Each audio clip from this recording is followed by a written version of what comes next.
Okay, here is part 2, or rather step 1 of the masking tape perler bead method. Apologies for the weird angle. I don't have a camera person to hold the camera for me, so I have my iPod literally clamped onto the edge of my piano bench trying to do this. So, okay.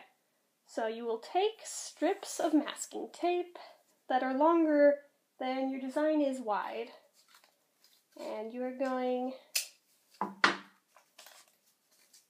simply start taping down strips of your design very carefully so as not to disturb the beads from their positions, and just press it down firmly with your fingers to keep it in place. You might even want to take your masking tape roll and just go over it.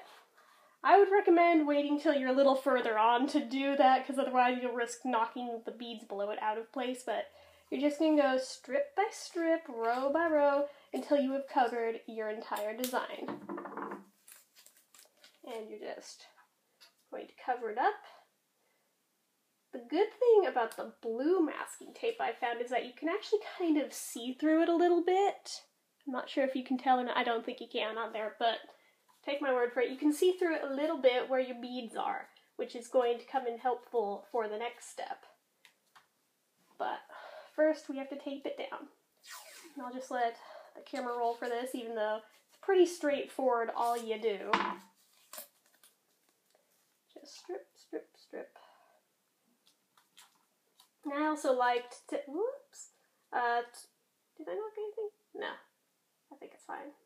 Okay, but anyway, yeah, you do have to be careful not to knock your other beads out of place as you do it. But as I was saying, I kind of like to take the ends of the tape and just lightly tap it down to the perler board itself while I do this.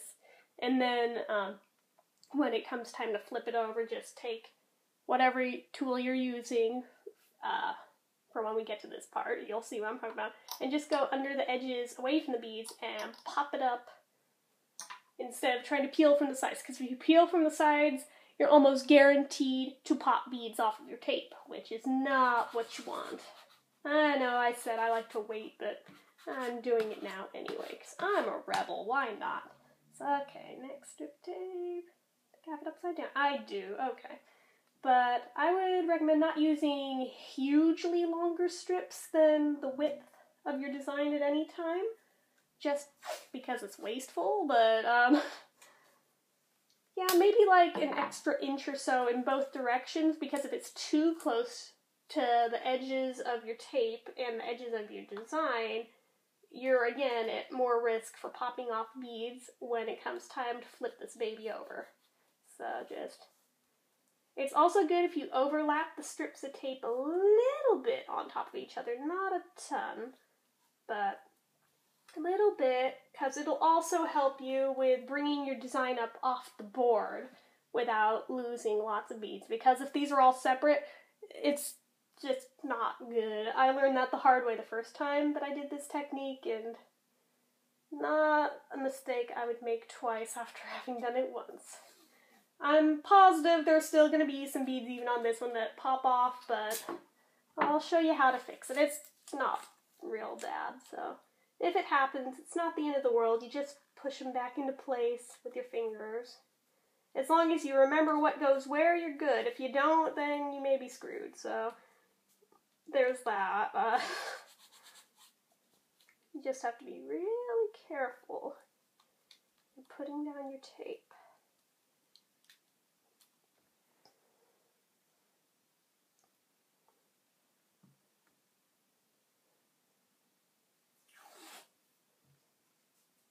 I definitely made that longer than I meant to. Oh well, it'll be okay.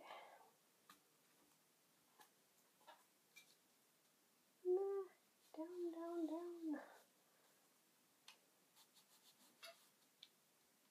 What drives me nuts is sometimes while you're doing this, you can feel a bead come out of place underneath the tape, and then you're just torn between feeling like, should I try and lift it up now and risk popping a bunch of other beads out of place to fix the one, or should I wait till I take it off and just fix it later? And I would recommend just wait till later to do it, but it's your call.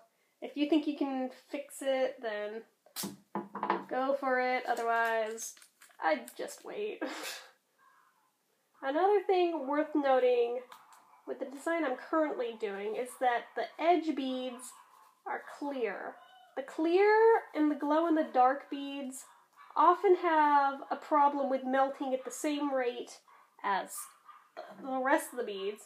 They seem to take longer to melt, but at the same time, they're also a lot easier to over-melt than your regular beads. So take extra care with those. It makes it almost impossible to get them perfect.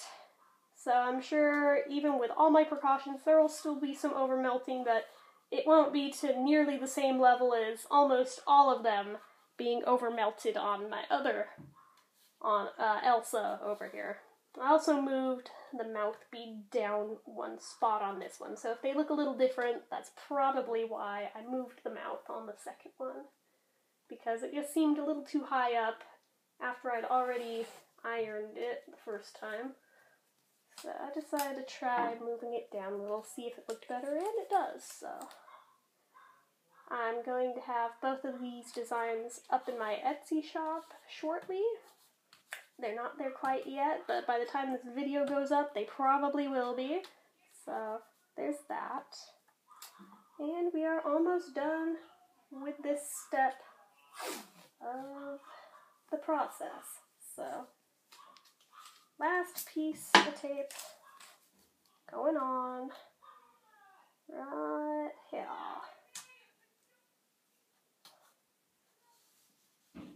Down we go. If you can just press down along the edge, that'll help with keeping the beads up.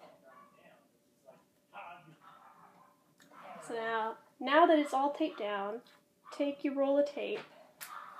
Look, I'm filming, so just take the roll of tape and roll it across the whole design. It'll affix your tape better. And it'll stay better when you take it off of the pegboard. You can also use the edge of your roll of tape, and that'll help even more, not only with keeping it on there, but with making the design more visible, which is going to be really important for the next step.